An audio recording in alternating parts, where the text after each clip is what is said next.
Welcome viewers, টেকজেনের নতুন আরও একটি পর্বে। আশা করি সকলেই ভালো আছেন। আমার হাতে যে মোবাইল ফোনটি দেখতে পাচ্ছেন এটা হচ্ছে জিওর R40 মডেলের একটি মোবাইল ফোন। এটা হচ্ছে একটি মূলত ফিচার ফোন, এটা কোনো টাচ নেই।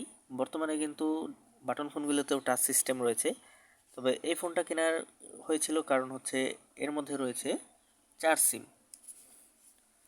এখানে আমি যদি একটু ব্যাটারিটা খুলি তাহলে দেখতে পাবেন এখানে রয়েছে সিম 1, সিম 2, সিম 3 এবং সিম 4, 4টি সিম এবং একটি মেমোরি কার্ড স্লট, যার জন্য এই ফোনটি আমার কেনা হয়েছিল।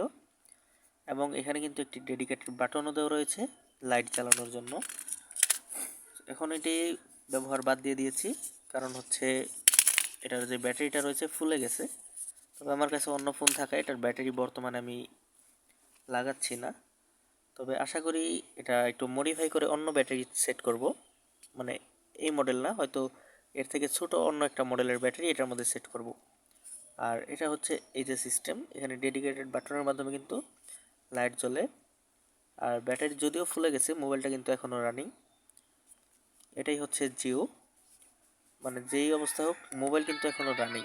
ব্যাটারি কিন্তু পাওয়ার ঠিকই দিতে পারতেছে, এতটা ফুলে গেছে যে চাতা দিলে এখন আর লাগে না। তবে এখনও কিন্তু পাওয়ার দিতে পারে।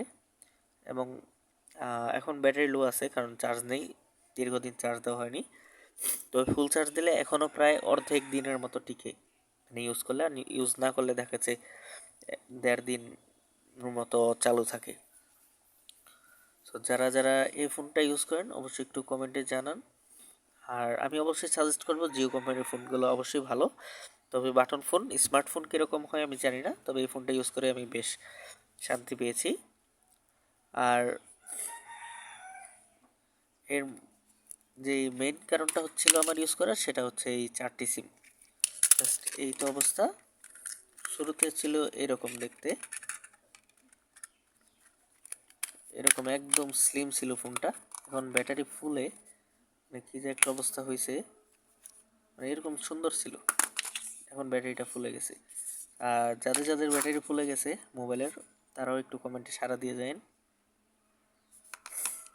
সো এই ছিল আজকের ভিডিও ভালো লাগলে একটি লাইক দিন, চ্যানেল নতুন হলে সাবস্ক্রাইব করে পাশে থাকুন। দেখা হচ্ছে পরবর্তী কোনো ভিডিওতে।